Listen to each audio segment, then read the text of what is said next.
Shikarpur police जो grand operation 9 ॾोहरियुनि खे मारण जी दवा। मुक़ाबले दौरान डीएसपी पारस बखराणी सदस्य डीएसपी मुड़स ज़हूर सुमरो ऐं 3 अलकर ज़ख़्मी।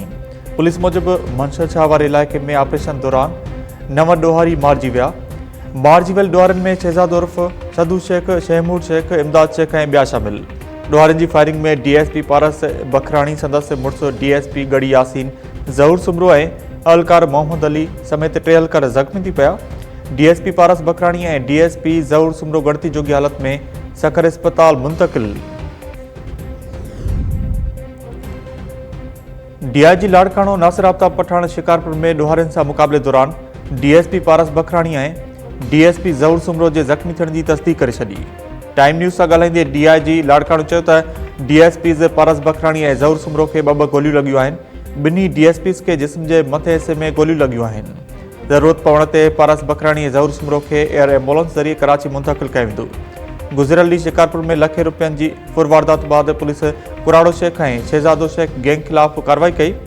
पुलिस जी फायरिंग में कुराड़ो ऐं शहज़ादो शेख समेत 8 ॾोहारी मारिजी विया। 2 ॾींहं अॻु पारस बखराणी ऐं ज़हूर सुमरो खे पुलिस मेडल लाइ नामज़द कयो हो। संदन सिहताबी लाइ दुआ घुरायूं। पाकिस्तान जे दौरे ते आयल इंडोनेशियन सदर प्रबो सुबियांतो खे वज़ीर आज़म हाउस में आजाणो। ॿिन्ही मुल्कनि जा क़ौमी तराना वॼाया विया। हथियारबंद फ़ौज जे चस्त दस्ते मोज़िज़ महिमाननि खे गार्ड ऑफ ऑनर बि पेश कयो। इंडोनेशिया जे सदर वज़ीर आज़म शहबाज शरीफ़ सां पंहिंजे वफ़द जो तारुफ़ करायो। गुज़िरियल ॾींहुं इंडोनेशियन सदर पाकिस्तान जे सरकारी दौरे ते इस्लामाबाद पहुतो हो। इस्लामाबाद एयरपोर्ट ते सदर आसिफ अली ज़रदारी ऐं वज़ीर आज़म शहबाज शरीफ़ तरफ़ां संदसि इस्तक़बाल कयो वियो हो। वफ़ाक़ी काबीना जे इक़्तिसादी राब्ता कमेटी जो इजलास अॼु थी रहियो आहे। पेट्रोल ऐं डीज़ल जी क़ीमतुनि में वाध जो इम्कान आहे। हुकूमत ऑयल मार्केटिंग कंपनीज़ ऐं पेट्रोल डीलर जे मार्जन में निमाया वाध करण जूं तजवीज़ूं एजेंडा में शामिल करे छॾियूं। तजवीज़ूं मंज़ूर थियण सां आवाम ते इज़ाफ़ी भार पवण जो ख़दशो आहे।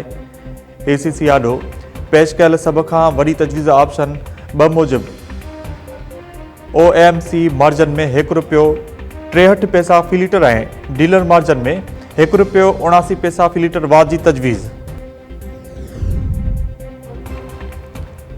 शागिर्द अॻवान गनी अमान चांडियो ऐं सरमद मीराणी जी ज़मानत सूमर ताईं मंज़ूर।